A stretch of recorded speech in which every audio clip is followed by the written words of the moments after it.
Setiap hari, ribuan spesies hewan berjuang untuk bertahan hidup.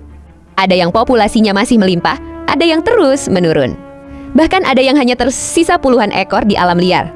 Namun, bagaimana para ilmuwan mengetahui seekor hewan berada di ambang kepunahan? Dalam video ini, kita akan mengenal sistem klasifikasi konservasi untuk menilai risiko kepunahan spesies di seluruh dunia, seperti yang dilakukan oleh salah satu lembaga resmi internasional yaitu IUCN, atau yang lebih dikenal dengan IUCN Red List, sebuah daftar untuk menilai risiko kepunahan hewan di seluruh dunia.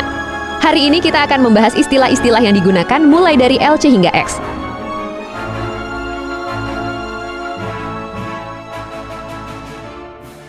IUCN didirikan pada tahun 1948, tepatnya di Prancis, dan menjadi salah satu organisasi konservasi terbesar di dunia.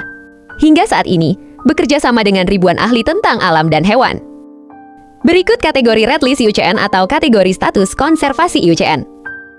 Pertama, kategori extinct atau X berarti suatu spesies telah dinyatakan punah. Salah satu contohnya adalah kura-kura Pulau Pinta yang dikenal sebagai Lonesome George. Setelah individu terakhirnya mati pada tahun 2012, subspesies tersebut resmi dinyatakan punah. Kedua, kategori extinct in the wild yang artinya punah di alam liar. Atau spesies tersebut sudah tidak ditemukan lagi di habitat aslinya, tetapi masih bertahan hidup di kebun binatang atau program penangkaran. Salah satu contohnya burung Makau Spik.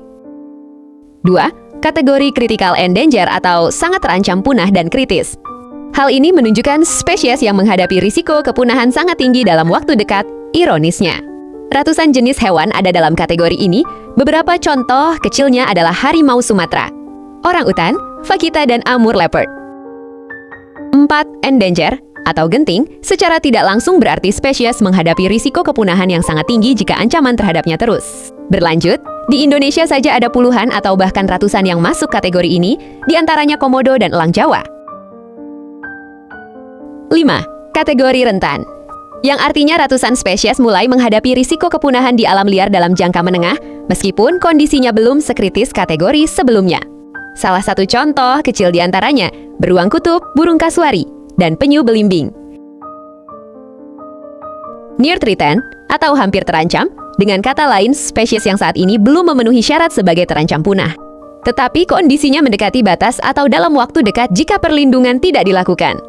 Kemungkinan besar akan masuk ke tingkatan di atasnya dari sekian banyak di antaranya: jaguar, rangkong badak, dan penguin kaisar.